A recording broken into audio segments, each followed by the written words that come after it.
有些姑娘来找对象，那都是牛逼哄哄啊，觉得自己买上房了，那都比男人厉害了啊，就可以找到条件好的高富帅了，思聪都得搁家里等你翻牌子呢啊。上午呢，有一位这个姑娘来许愿，真的是做梦来的，一上来就跟我说啊，自己条件特别好，希望我能够帮她介绍这个优质男。听到这儿啊，我就立马跟我那池子里的王八们啊，小板凳啊都端好了。这姑娘介绍说呀，自己啊是91年的，身高有160左右吧，体重在110斤上下。这个私企工作，年薪在7万左右，父母都退休了，家里有个妹妹正在上大学。听完我就纳闷了，我说这个条件他也算一般呢，我就问他条件好指哪一方面，他立马笑了一下，骄傲的跟我说呀，我自己买了一套80多平的精装修的公寓房，一问呢还在郊区。说完还跟我感慨呀，现在和他这么大年龄的这个男人呢，有好多都买不起房子的，何况她还是女人呢，尤其珍贵啊。我问他贷款有没有，他说这套房子呀是首付1成买的啊，花了10多万，其中啊花呗还刷了6万，商业贷了将近100万，还30年，月供啊5000多，目前呢已经还了1年多了。听完那一瞬间，我跟王八们愣是没坐住啊，我那肝儿都颤了一下。多少？5000多？你一个月的工资啊才6000左右啊！我是佩服的啊，掏肝掏肺啊。我问他为什么要在婚前买房呢？他说啊，现在这个离婚率太高了，有套自己的房子特别有安全感。那我就问他，我说那你愿意在婚后出房子和男方一起住吗？他听完说呀，那怎么可能呀？婚后应该在男方的房子里。那你愿意把房子出租出去吗？他说不行，我那装修啊都是我自己亲手装的，那出租啊肯定就糟蹋了。我又问他，我说那你爸妈帮你还贷吗？他说我自己有工资啊，未来结婚我也有老公啊，用不着我爸妈去还。听着这感情啊，找人接盘给他还房贷来了。我问他想找什么样的，他说啊，年薪20万以上，工作体面，有车有房，市中心学区房，面积不能低于140平，有眼缘的男士。听完我立马秒回啊，帮不到啊，而且你这32岁啊，也没什么年龄优势了，目测脾气性格也一般。这姑娘听完就不愿意了，说她买上房子之后，那全家人都夸她很厉害呀，值得更优秀的男士。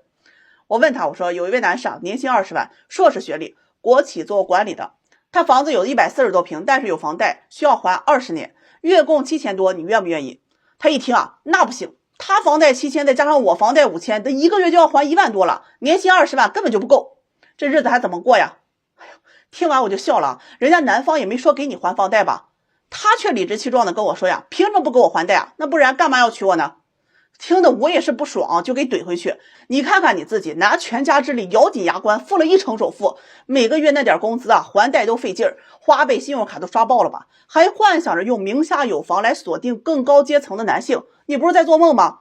用郊区80平贷款房为条件去找市中心140平大平层的男性，你这不做会计真是可惜了啊！这杠杆原理学的不孬啊！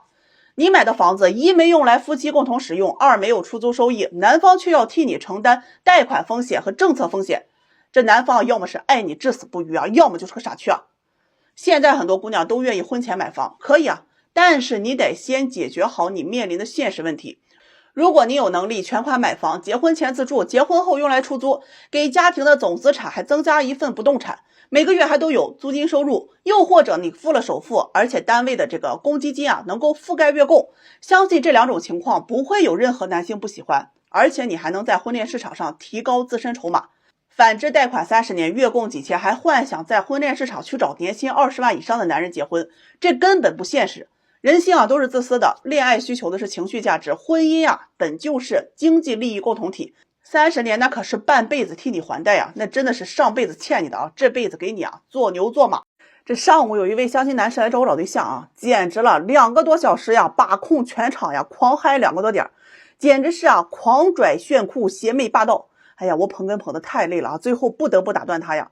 这男士呢是90年的啊，这个做销售的，年收入不明。我就跟他沟通啊，让他介绍一下自己的情况。好了，开始了啊。这个男士呢是大专学历，关于学历啊，男士就说呀，自己从小到大啊都没有认真学习过，但只要他想学，那成绩啊就能好到让人羡慕。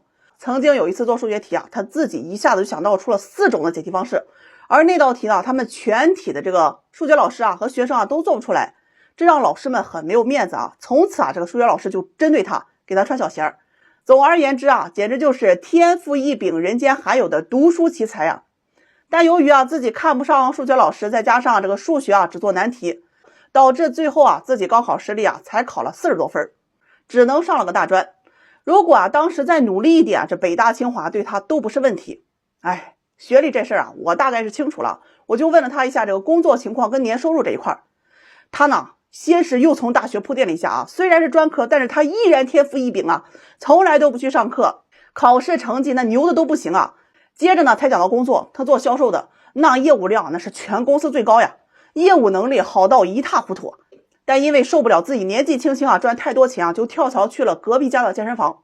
我问他，我说那你年薪到底是多少他说这个不是重点，重点是他去了新公司依然凭借着天赋异禀让他在新公司里面是业绩爆棚，别人一天能卖几张卡，他一天能卖上百张，这整体核算下来一个月至少7、8千块钱。听得我是目瞪口呆确实佩服这样的奇才。我又问他，我说这个车房情况到底怎样他一听喝了口茶说想当年自己年纪轻轻月入那么多的时候他就很聪明的意识到一定要买一套房子，于是就按照自己的身价去看了很多的楼盘有的呢是这个3、400平的别墅，还有呢有1、200平的洋房。当时想着一次性付款，后来又担心楼盘万一有一天崩了，这跳水了怎么办？本着鸡蛋不能放在一个篮子里于是他就买了一套70多平的房子贷款了50多万，现在每个月还贷2000多。这关于车他说这个人总是要返祖的，为什么越来越多的有钱人不喜欢这个城市愿意去乡下种地？同样车也是，那是反人类的东西，多少人上班迟到，多少人堵车所以我选择坐公交。关于他的生活圈子、家庭圈子他也简单的做了个介绍，总结一下就是他不仅自己牛，他的朋友也是各种牛混得最差的那个也当了公务员了。哎呀，我跟王八们在边上呢直接就听呆了最后呢，我也是实在是有事我忙不开也没时间过多的跟他沟通了，我就直接拒绝了他，明确的跟他说想找对象先要脚踏实地，30多岁了不能这么飘了，改改口嗨的毛病，不然这辈子想找真心过日子的对象真的很难的。口嗨不是病嗨起来要人命你们知道捧杀一个人有多么的容易吗？尤其是在当今的这个婚恋市场上，捧杀绝对是慢性毒药。今天上午呢有2位姑娘来找对象具体呢我也不清楚她们是什么关系，应该是闺蜜吧。这其中有一位姑娘呢是有对象的，这另一位姑娘呢她是单身，也就是她要来找对象，另一位呢是陪着一起来的。这位单身的姑娘呢是93年的29岁，身高在165左右，体型说实话是有点偏胖的素颜，穿着呢也比较朴素但本人条件确实是不错，硕士研究生学历，在药企是做药品研发的，自己呢有车也有房子。他俩进来之后就给他们倒了杯茶，然后我们开始聊天嘛。要找对象的这位姑娘就说话挺客气，在自我介绍完之后我呢就问她你想找什么样的？找对象这姑娘呢就考虑了一下，就说学历本科以上，身高呢175以上，有车有房，这个工作年收入是在10万以上吧。就说到这儿的时候，他那个朋友就开始插话就说现在年薪赚10万块钱的太多人了吧，你自己本身都赚了20多万了，你想找个10万的，那不还得倒贴呀？就这样呢，在这位朋友的劝说之下这个姑娘就改成了年薪30万。我呢是本着先尊重别人说完我再表态的一个原则，我呢就接着去问他，30万年薪的话，大多数编制或者是企业他肯定是达不到的，你是想找自己干的吗？就是这种私营业主这姑娘就说哎呀，我本身也不太想找条件太差的，最好是公务员或者是自营的老板。接着他那个老婆嘴的朋友又开始叨叨了，说这个姑娘从小都学习好，大学年年的奖学金，这毕业几年靠自己买了房子，年薪20万等等，有几个女人能做到的？这大多数男人他都买不起房子来。然后跟我说你就把你这里条件都好的那些都拿出来，然后挑挑不就行了？这一般人呢也配不上他。说实话听他朋友说话哎呀，我都恨不得想找一块抹布塞他嘴里，真的话太多了。我呢就问这个找对象这个姑娘你还有其他的这个要求吗？姑娘就说对方父母要有正式的退休性格要稳重，这个男士长相要阳光一点，性格开朗。哎呀，整体听完他的择偶要求之后我就告诉他能符合你要求的男人大多数都想找年轻漂亮身材好的，这个是真话。如果你想找的话，首先回去先减肥。这时候他朋友你知道吗，又开始说了，减什么呀？我看着一点都不胖啊，这喜欢你的男人啊，他怎么也喜欢，不喜欢你的，你减肥他也不喜欢呀。我听在这真的是实在是忍无可忍呐，我就对他那个朋友说呀，你这样不停的去夸他，你就是在害他。人呢，贵有自知之明，你只有正确的认识自我之后，你才能够客观的去评价自己的实际情况。我不知道你这样去捧他的什么目的啊，但是你这样只会让他迷失在这种糖衣炮弹当中，变得是自以为是。他朋友呢，可能听到就是怼他这一块啊，就觉得有点不太高兴，也不说话了。我呢想来想去啊，也觉得没必要去考虑对方的面子了。我再委婉的去说啊，真的怕这姑娘听不懂。我就直接跟这个找对象这个姑娘就说呀，你想找条件好的，先回去减肥20斤，不要听别人说你不胖，你这体重啊，估计啊脂肪肝都有了。再去学习基本的化妆，不要总是素颜，脸圆呢就长发呀烫个中大卷儿，女孩子呀出门多穿裙子，不要总是牛仔裤。想嫁得好呀，你得有男人看得上的资本。哎，我就说到这儿啊，他那个朋友可能又开始有点不服啊，就跟我说呀，凭什么要看男人的脸色，要有他们看得上的资本。我听完呢，我就没搭理啊这位被毒鸡汤灌输着火入魔的这个朋友，真心啊替她男友生活在这样水深火热之中啊感到不值啊。我就对找对象的这个姑娘说呀，任何人呢夸你的话呀全当屁话，要学会自我反思自己的不足。想找默契的灵魂，一眼就能看上咱的，不在相亲里面找，是在坟堆儿。还好呢，这个姑娘比较听劝啊，说拿出个几个月的时间呀去改变一下。这个临走啊，他朋友还在那说啊，哎呀，你这么优秀啊，条件好，看上你的男人多的是啊，别听他说的。最后我想说呀，脱离实际的赞美啊，是铺满鲜花的陷阱，但批评啊，一定是防止你摔倒的拐杖。给大家说一个过程哈，很尴尬，结果又很幸福的相亲经历。今天的周末啊，大家都放假嘛，我就安排了几对相亲伙伴见面。这其中就有一位姑娘呀，95年的啊，在国企工作，这个个子不算高，长相甜美可爱。跟她相亲这个男士呢是94年的，在央企上班。这两人呢就约在了今天中午啊要见面相亲的。原本呢男士的意思呀是去接这个姑娘啊，但人家女士呢可能不想男士麻烦啊，就说自己去打车过去。中午呢男士是早早就到了约定的餐厅，女士那边呀是原本啊准备打车的，但是一看吃饭的地方离自己家那么近，打车又特别浪费钱，起步呀就要小10块了，这个等公交呢又慢，于是呢他就骑着他妈妈的电动车呀去餐厅。这个电动车就是那款特别老的那一种，用了10多年了，你就能想象到这个新旧程度了。电动车骑起来就发出那种嘎吱嘎吱的声音，走路走边上都能听得到，而且那个车闸还不太好使啊。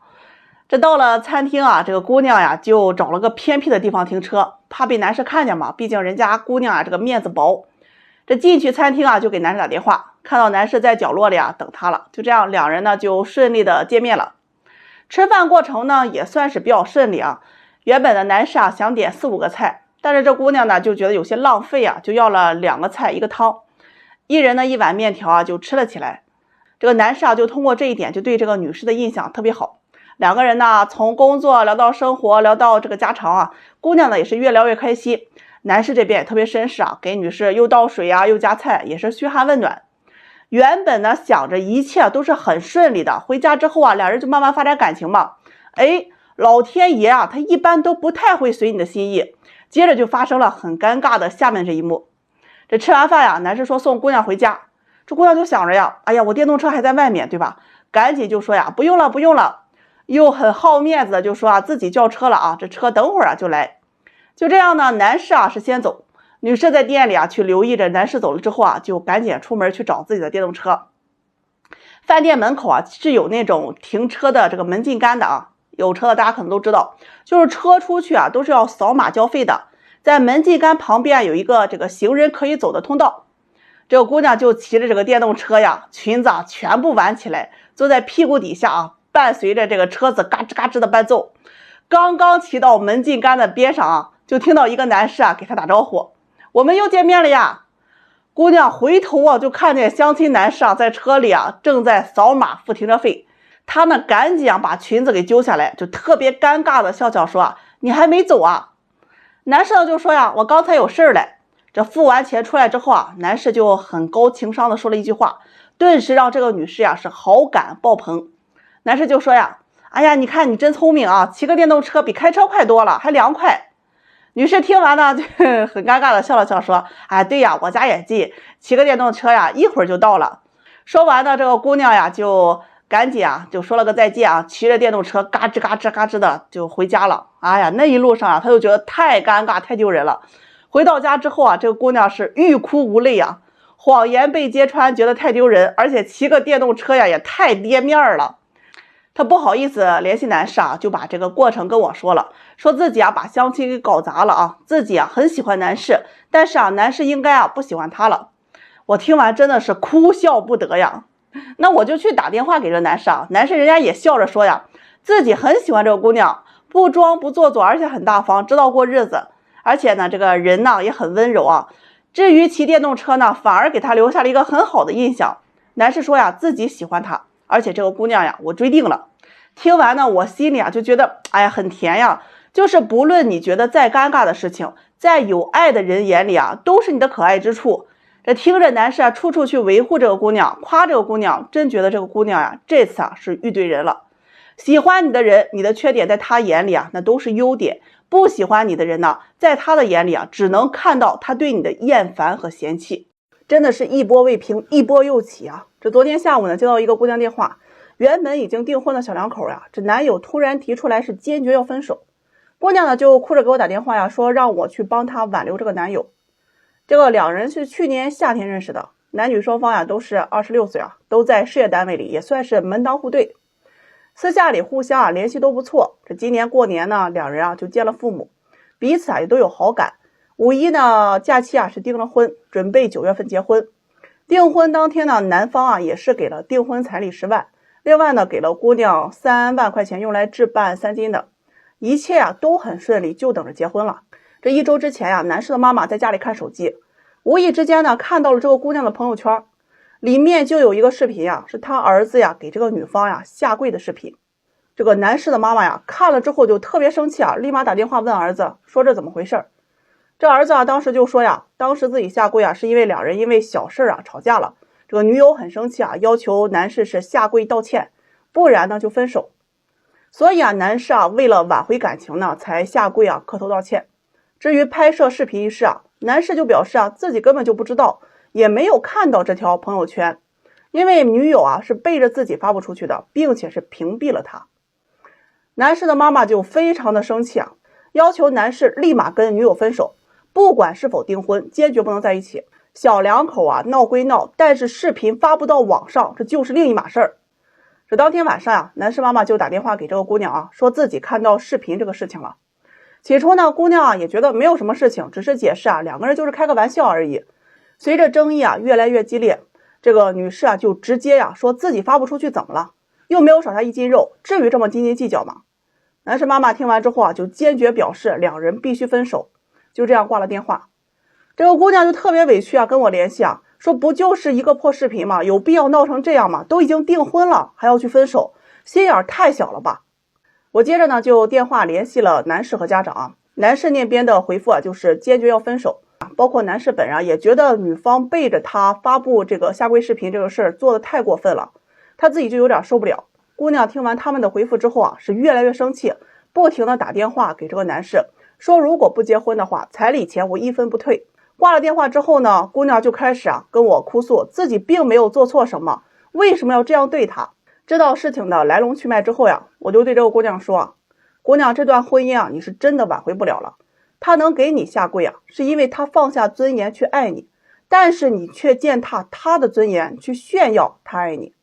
这段婚姻呢，你确实不配。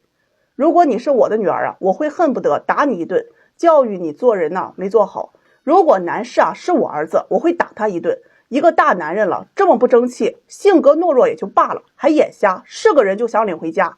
你是不是有揍？今天呢发生了一件很尴尬的事情。一位88年的姑娘呢，身高大约在这个160左右，有点偏胖。本科学历，在私企做行政管理的。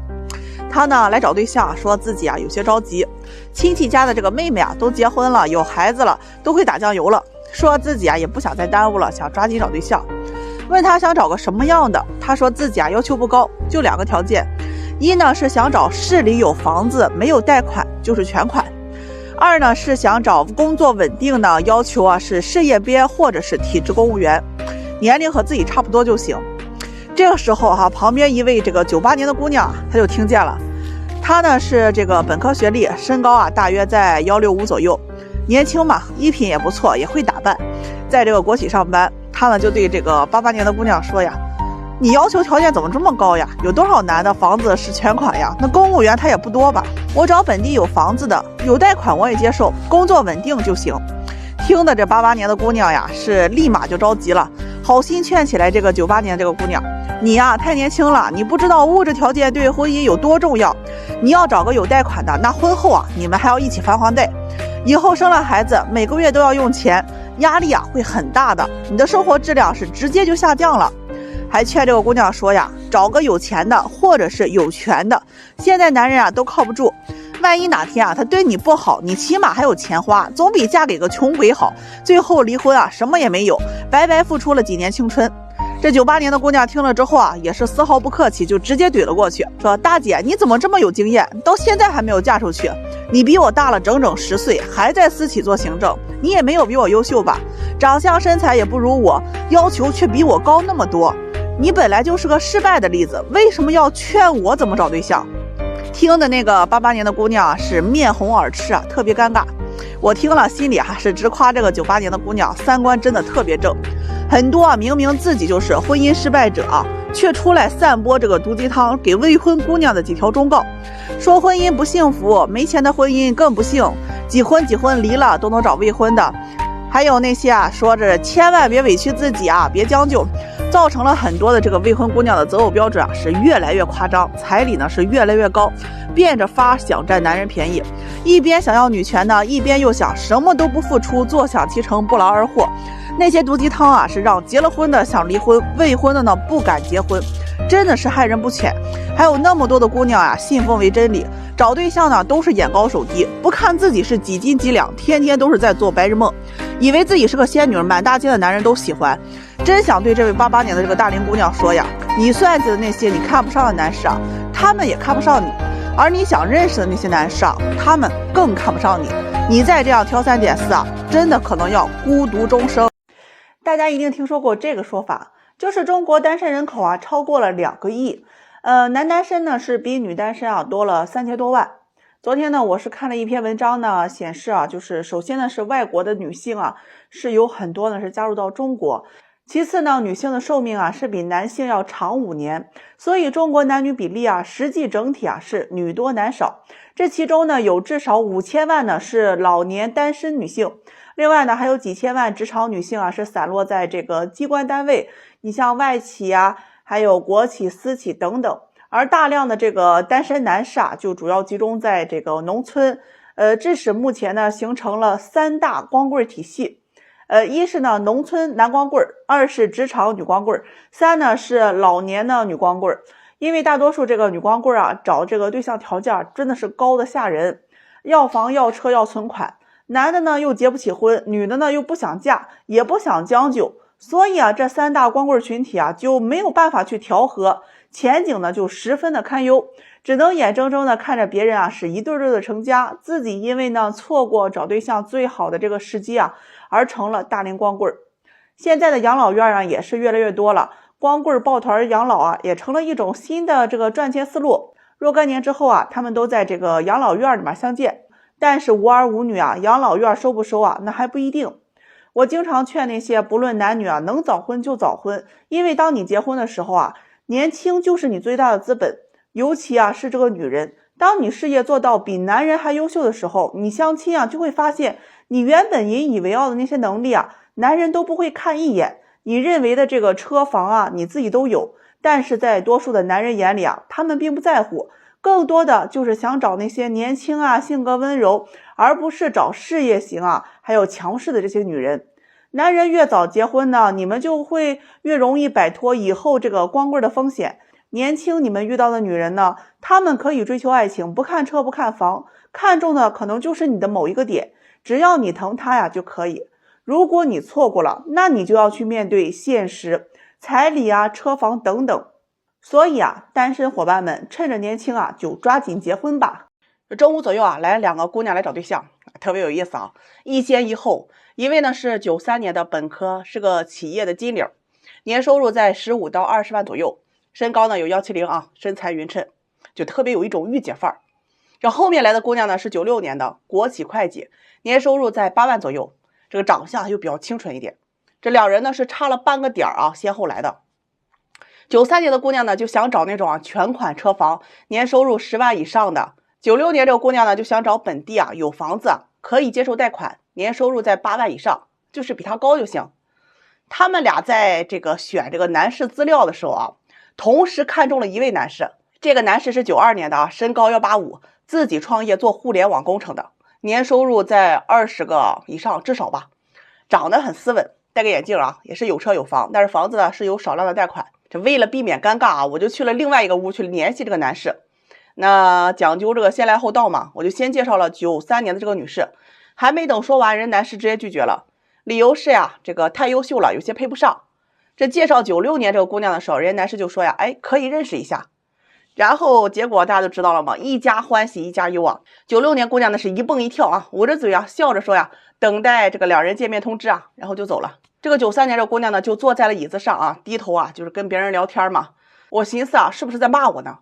接着呢，起身啊就把她的那个名牌包和奥迪车钥匙啊往我桌子上一放，双手叉腰啊，跟我说呀，我没有给他介绍全面，要求亲自和男士啊通电话。我问他，我说哪里不全呀？他说呀，你告诉他我很优秀，也很有上进心，靠自己买的车房。那我现在是公司的这个中层管理，以后发展肯定是潜力很大的呀。这各方面的经济实力啊，都可以和他配得上。说完，他在最后啊还抱怨了一句啊，凭什么不如我优秀的他就愿意认识？看到姑娘这强势的样子啊，我就表示啊，我帮不了，我有脾气啊。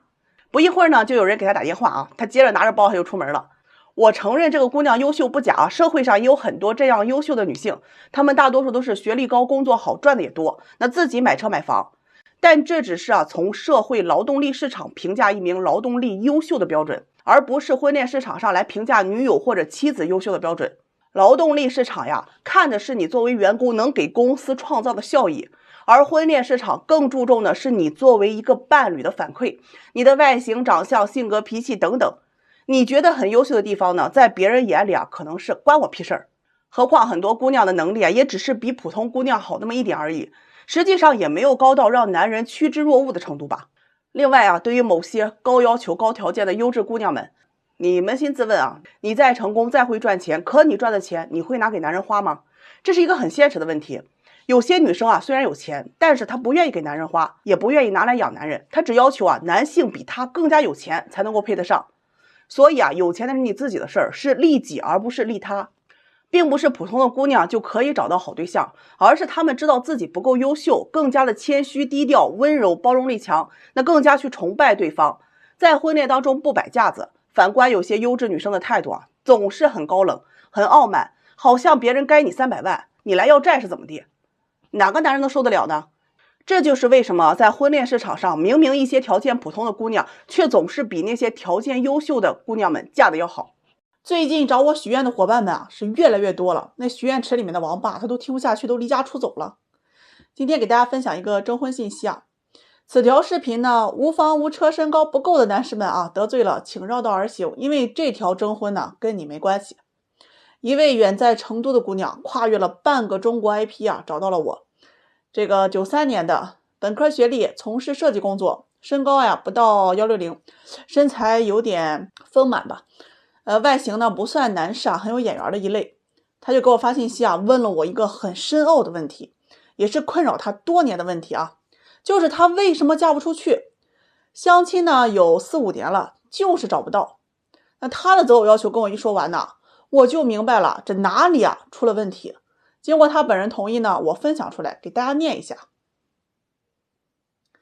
这征婚信息啊如下：身高180以上，体重140到160斤，年龄在28到32岁之间，市区有房子，面积呢不低于100平，且没有贷款。如果有贷，必须婚前还清，父母健在，且不能超过60岁，双退休，就是2人都有退休啊。男方必须为独生子，全日制本科学历，函授勿扰。市里工作有5险1金，有周末双休，薪资稳定在1万以上，一年收入不能低于15万，允许兼职。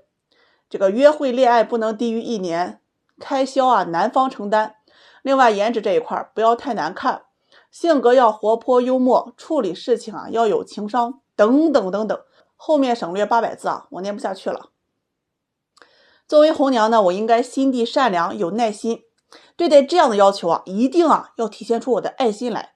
毕竟能提出这样的要求，人家肯定是综合考虑过的，这自身条件肯定他有过人之处的，起码小脑发达才能想那么多。所以作为红娘一定要去理解和尊重。谁让我选择了这个行业呢？何况咱还是心理咨询师，所以更应该体贴入微。俗话说忍一时风平浪静，退一步乳腺增生都是女人，凭什么让你？你看看你的条件一出来，那不就是天方夜谭吗？说你青蛙想吃天鹅肉，都是抬举青蛙了。整天问我为什么？你看看全国下来能有几个人符合要求的？这王思聪年龄都超标了吧？忍一忍。姑娘呀，你这要求确实有点高了。这毕竟能符合这个要求的男士人家对外形各方面他都是有要求的。他呢就反过来问我我这要求高吗？现在男人车房收入这些不都是基本的吗？那其余条件我不就是要求个家庭条件之类的？我呢就反问这个姑娘，你为什么找到我呀？她说我看你的粉丝是全国各地的都有，要是这个外地有优秀的男士年薪几十万，能帮我安排工作的，有车有房的，那我也可以考虑。本地的红娘给我介绍的都不是很好。哎呀，我就纳闷了，这个姑娘脑子里面装的是浆糊吗？怎么就想不开呢？现在的问题不是你要找什么样的，而是什么样的能够接受你。这男人相亲多数都是先看颜值和年龄的，那你不具备一定的优势，那我们就要放低要求。相亲不是童话故事，你可以遇到听话又多金的白马王子。你之所以嫁不出去，是因为你想要的太多了。找对象总是这么挑肥的拣瘦的，最后什么也捞不着，青春呢可能都没有了，后悔都来不及。今天呢，我拒绝了一个99年来找对象的姑娘。其实我现在的心情还是很复杂的。她的年龄真的很好，但是我不明白究竟是什么让她会有现在这种思想，择偶要求真的是非常敢要。这个姑娘呢是99年的，长发齐腰长相呢就是比较漂亮，而且看着也很文静。起初呢，我看到她的时候真的是很开心的，因为年龄好呀。但是我又特别害怕，因为这个年龄如果提的择偶要求很离谱的话，那就相当于一颗定时10年的炸弹，比大龄剩女比普信男那些都有过之而无不及。结果呢，就是你越担心她越来什么。这个姑娘呢，就是去年刚大学毕业，现在呢也没有上班，在家里去备考那个老师。父母呢亲戚就是催着她抓紧找对象。于是这个姑娘就跟我联系这择偶标准呢一共是9条，而且要求是缺一不可。这第一条呢就是净身高180以上，体重不能超过160。第二条呢是年龄在25到28岁，事业有成者，年薪50万以上。第三条呢是房子必须全款，在市中心，面积不能低于120平，而且是豪华精装修，可以拎包入住那种。这第4条就是本硕以上学历博士优先考虑。第5条呢是父母家庭条件优越，本地有住房，身体健康，有退休，爱干净。还有一点就是穿着打扮要洋气。那关于这个呢，我还先问了他一下为什么要求洋气呢？他说呢，奶奶带大孩子如果太土会影响孩子智力。这第6条就是要求男士是长相帅气好看，会疼人，会照顾人，会做饭，会收拾家务。后面几条呢我就不详细说了，大概就是睡觉不打呼噜，这个吃饭不吧唧嘴，爱干净，爱打扮，说话好听，情商高等等。具体我也记不太清楚了，反正就很多。还有一条就是男士的皮肤要白，这个手指要细，会浪漫，会唱歌。以上这些要求是缺一不可呀。我听完当时的表情都是蒙住的，就是在现场我待了真的是有2到3分钟，我就想不明白为什么会提这些要求。因为他给我的这个外表印象就是那种很乖乖女很听话也很温柔的感觉，但是我就没有想到他的择偶要求就是这么的不切实际。我有问他为什么会这么提要求，她说自己啊足够优秀，而且配得上，说自己身材好，长相也漂亮啊，正在考老师。这个男人呢都喜欢找老师当对象。我听完呢就劝这个姑娘，你把男人呢看得太肤浅了，你找对象只是寻求满足自己，却不看看自己有没有资本能够满足别人。说的现实一点，满足这种要求的男人，电视剧里都不敢这么虚构。最后呢，我就委婉拒绝了这个姑娘。我说啊，先回去安心考试，考上老师啊，在社会上历练一下，再来找对象。最后我想说啊，不论任何人来找对象，你只有先看清楚自己，才会看清楚你的婚姻。最后保佑啊，所有的这个小精灵们，你们许愿的时候一定要切实际一点。我在知乎上看到一个问题，就是有人提问，一辈子不结婚可以吗？在下面好多的回答当中啊，有一位这个53岁的大姨回答让我印象特别深刻，我读给大家听一下。如果你还未婚呢，请你一定要听完。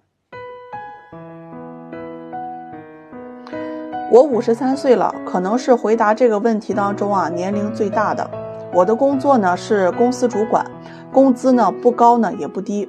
我不喜欢小孩，对婚姻啊也很恐惧，所以我就选择了不婚不育，主要是向往自由，还有呢就是性冷淡。由于我的性格呢比较强势，我的父母啊都不敢说我，后来呢总是吵架，他们也就没再逼我了，但还是最后带着遗憾离开了。有生之年呢没能看到女儿出嫁，自己呢抱不到外孙，一定会很难过吧。自从他们走后，我迷茫了，空虚了，陷入了深深的思考，到底我这么多年的坚持是对还是错？我为什么不去尝试找个好男人，生一个孩子，起码能给这个家庭啊带来欢乐和活力？至少我现在还有家人，我到70多80多还有一个家庭。我不婚的结果呢，就是我现在没有家人了，这种深深的孤独感，不知道你们懂吗？年轻时我很独立，自己啊跟老乡来城市里闯荡，对家人呢也没有什么依赖，孤独啊也只是一时的，因为那时候老家还有父母亲，每年呢都期待着能回家。可现在这种孤独感啊又接踵而来，迟迟不走，因为没有亲情啊帮我驱散了，我回不了家了。原来我这么多年不结婚的底气啊，不是我独立，也不是我坚强，而是我有家人在，我父母在，是他们给了我不婚的底气。年轻想要自由，中老年啊就会付出代价，要么自由，要么孤独。世界上没有那么多的两全其美。我不愁养老，毕竟啊有存款，以后呢也有社保，有退休，但是我也怕自己有一个万一，钱呢又不敢乱花。那些说一个人想花就花的，真的想得太美好了。到了我这样的年龄啊，无儿无女的更不敢乱花钱了。曾经生病过，以前老妈还在的时候啊，都会来照顾我，现在她也不在了，只能自己照顾自己。曾经子宫瘤做手术，都不知道要叫谁来，最后没有办法，只能叫我的堂妹啊来帮忙照顾我，但她很明显不是那么乐意。毕竟我没有养过他，他呢也有自己的生活，自己的家人，当然呢也有叫护工，但是有些事儿啊不是叫护工啊就行了。老了之后呢，各种疾病啊是明显的多了，这种不大的手术我还能自己签名，以后不能签名的时候啊，我真的不知道该怎么办，也怕自己啊突然就老年痴呆了，就任人摆布了。也希望他们呢能够不要折磨我，给我一个痛快。我去看过养老院，贵的养老院呢，我活不到80岁我就交不起了，还没有算上这个通货膨胀啊、费用上升等等因素。一般的养老院呢就没有那么好了，大部分养老院里都是死气沉沉的，没有活力，他们好像就只剩了一个目的了，就是等死。我看到之后啊都很害怕，真的不想去那里度过余生。回到家之后啊，家里特别安静，安静到可怕，只有狗叫声，没有人语。以前父母在的时候呢，还会说说话，现在啊，静得可怕。家里有狗，这是我唯一的寄托了。再过2年，他就10岁了，也要走了，到时候又是一个沉痛打击。真心想对有想法不婚的人说呀，要么有伴侣，要么有孩子，不要什么都没有。你现在有底气，是因为你有家人在。还有就是啊，好好的陪伴家人，工作、朋友再重要，也没有家人重要。我现在觉得陪他们的时间太少了。以前没有条件接到身边，现在有条件了，接到身边没有多长时间，他们就走了。那些经常被催婚的，也请你好好的理解父母，不要像我以前一样不懂事儿，跟他们去吵，去冷战，好好坐下来去谈，不要伤他们的心。他们也是为你好。他们虽然说不出什么大道理来，或者说出的大道理你们也不听，就像青春年少时的懵懂，不要像青春期一样叛逆伤了父母的心。长大做了父母后你就会后悔年少时的冲动。哎呀，有一姐妹来找对象，33岁了，非要找那高富帅，想要最后搏一局，通过婚姻来改变阶级。你这不是痴人说梦吗？普通本科在国企上班，年薪10万左右。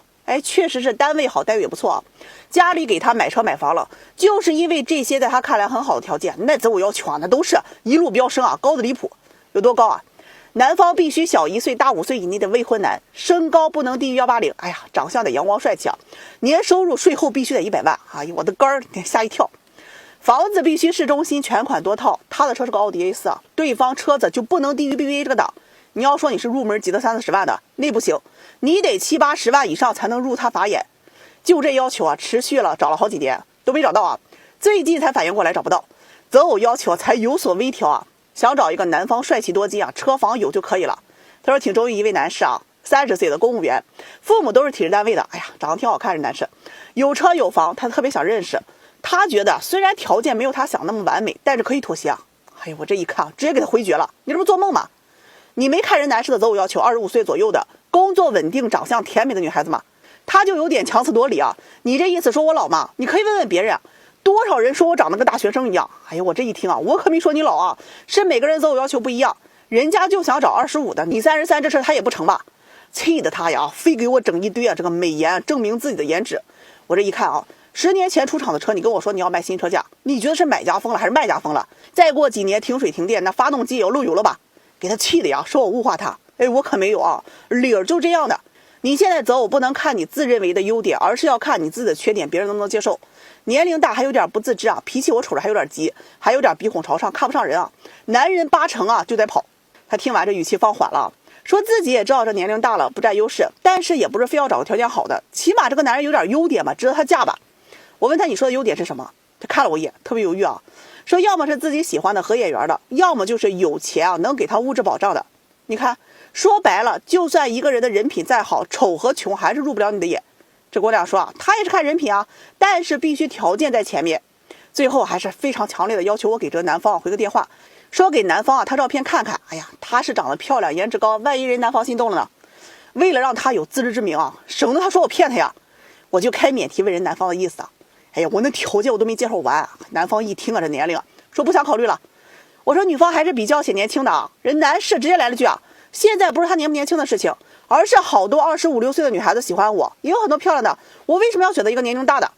挂了电话，这姑娘气的跟我说那多少男人追我打开某软件后台，说一天接近100多个人跟他打招呼，他想嫁出去分分钟的事情。我说那你怎么不嫁呢？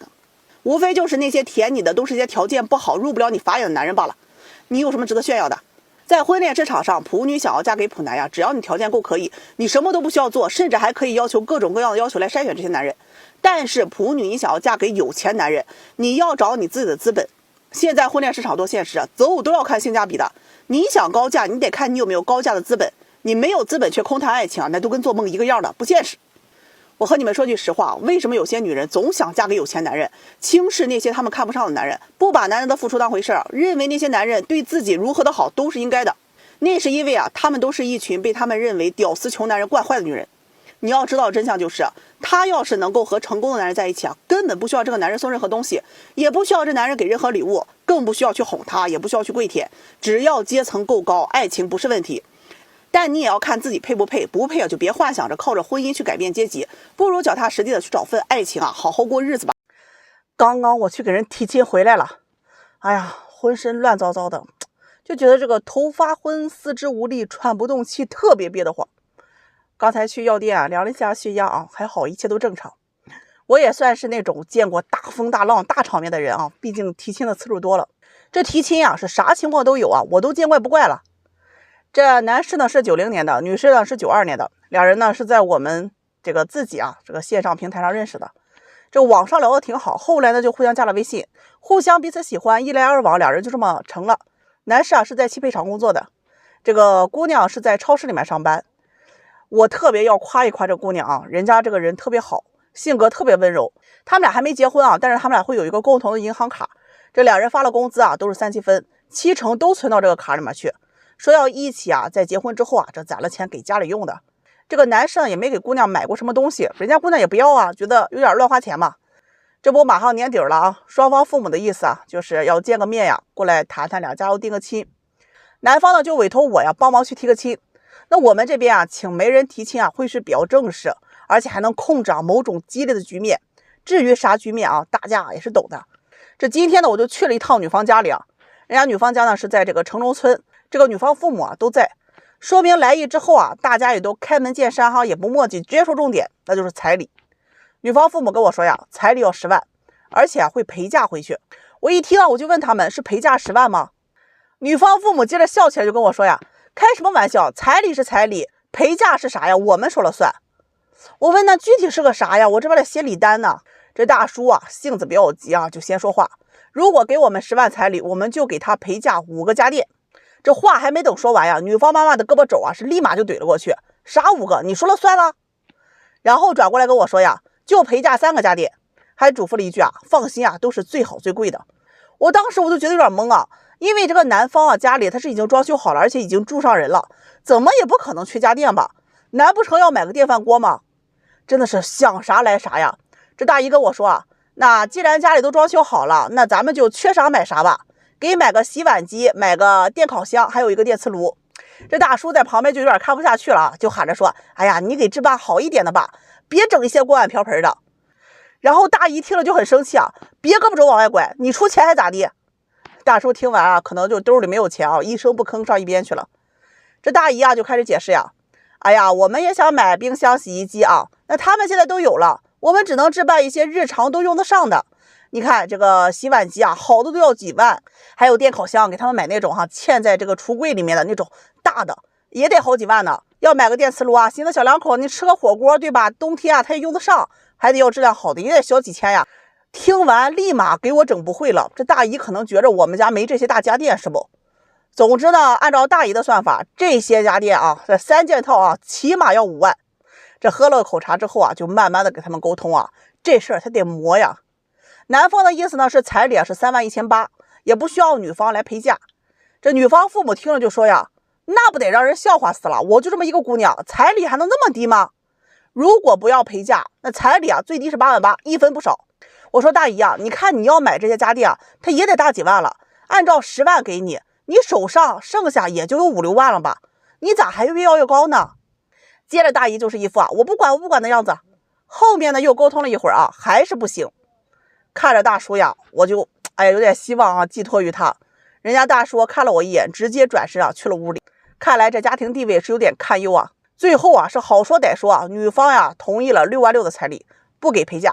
当我把这个结果告诉男方的时候，人家男方父母的这个态度就反差很大人家就直接同意了，意思说多给点就多给点吧，钱呢还能赚，别把亲家的面子给撕破了，以后还都来往呢。就这样呢，这门亲事就这么定下来了。哎呀，提亲的心呢那可是真累婚介这个行业如同过山车禁止高血压、心脏病等患者加入，保命要紧。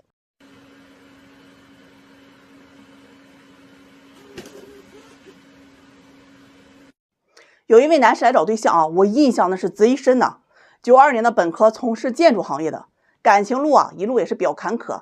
他之前的有一位女朋友谈了7年多两人到了谈婚论嫁的时候，女方要求彩礼10万，这男士就觉得我跟你谈了这么多年，我也花了不少钱了，你还跟我要彩礼，他又很生气如果你要彩礼的话，咱们俩就分手。原本是想着赌赌气，结果呢对方还真提了分手。后来呢又相亲认识了一位姑娘，也是谈着谈着都要结婚了也因为彩礼给谈崩了。他又特别生气就跟这彩礼较上劲儿了。相亲先问对方要不要彩礼，这要彩礼的一律不找。结果呢又相了快2年还是没有找到，就找我让我帮他找。说实话我一开始真是没答应但是后来说是能帮就帮吧。我就问他，我说你除了要求女方不要彩礼之外，还有其他的要求没有？他说要有眼缘，性格好就行，这其他也没啥要求了。我就给他扒拉扒拉我那许愿库里的资料，就有一位90年的硕士学历，从事金融行业管理岗，这个年薪在40个左右，他就不要彩礼，人家自己也有本事啊，也有那资本啊，长得也挺好。这男士呢就很怀疑啊，这么好的条件为啥不要彩礼呢？会不会有什么其他的目的？我说彩礼这事儿吧，你得分人，这姑娘明显她就不缺这个呀，你不就是想找那不要彩礼的吗？他勉为其难的答应啊，说可以认识看看。后来呢，人家女士啊也同意见个面。这见完男士就给我打电话，不行不行，女方呀太强势了。他说呀，婚后生完孩子还要尽快工作，还要求我妈来给带孩子，或者是要雇保姆。我妈的身体可不行啊，来不了。那雇保姆不仅要花钱，还不放心啊。她还让我多承担一些家务和带孩子。可我是做建筑行业的，哪里有项目就要哪里去啊。我常年不在家，难不成啊还得要我辞职啊？这可不行。他说呀，还是啊不找女强人了吧，希望我能帮他找一个性格温柔一点、听话的，这赚的差不多够家里花就行。婚后啊，主要倾向于啊家庭多一些，要多照顾啊老公和孩子。哎呀，忍了忍啊，我又给他介绍了一位温柔一些的姑娘。这姑娘是96年的，家庭条件好，人家女方呀也说了啊，可以不要彩礼，但是要求这个男士人一定要好。俩人刚见面啊，也算是有眼缘很快呢就确认关系啊，就谈了起来。结果呀，没出1个月又拉倒了。这男士说呀，这姑娘太粘人了啊，总是希望能够多陪她，每天还得车接车送，一天不打电话就说我不关心她，有个头疼脑热啊就要去医院，那不得花钱啊？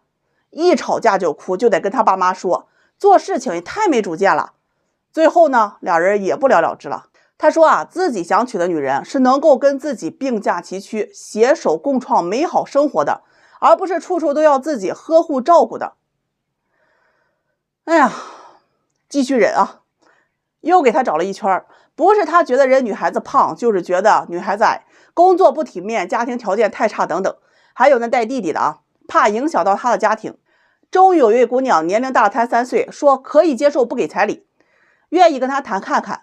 结果这两人刚一见面啊，男士扭头就走。这个姑娘长得太丑了，实在是看不下去啊，压根啊就没动力啊，睡在一张床上。说这种啊，就算给他钱，他也不想认识。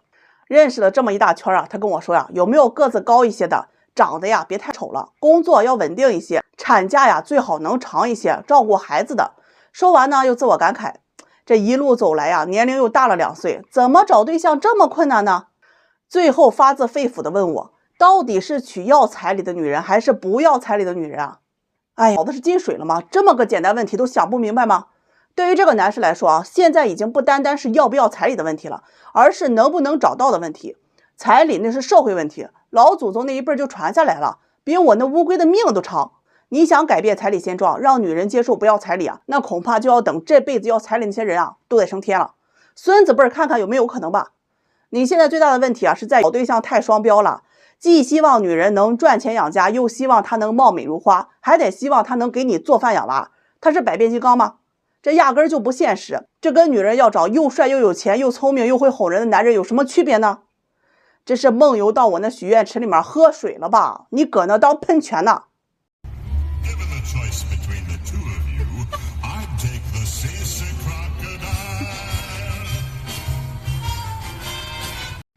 今天呢，一位43岁的未婚女士跟我说她后悔了。我听完后是真的非常有感悟。她说的话呢，我分享出来与大家一起共勉。希望未婚的伙伴们一定要听完。她说，曾经在24岁我谈过一个男朋友，2人谈了3年多，他对我非常好，他也是我现在最后悔错过的。那时候我们住在北京只有20多平方的地下室里，每天赶地铁去上班，他发了工资都会带着我去买衣服，去吃好吃的。我们计划着攒钱买房结婚。那段日子啊，虽然穷，但却是我过得最开心的。因为男友家是外地，而且家里条件差，在北京和我们老家那里啊都买不上房子，父母就坚决反对。我也觉得攒钱买房啊太难了，于是呢就提出了分手，离开了北京，回到老家来找对象。从27岁开始，我就不停的相亲，最多的时候1个周能见2到3个，结果还是不了了之。大多数都是我看不上对方，有感觉的呀，条件太差；这条件好的呢，要么长得太丑，要么个子太矮。我就想找一个看得过去的，起码出门啊，不至于别人说呀，怎么找了这么个人吧。于是呢，挑挑拣拣的，一直到了30岁，我真的开始着急了，开始发慌。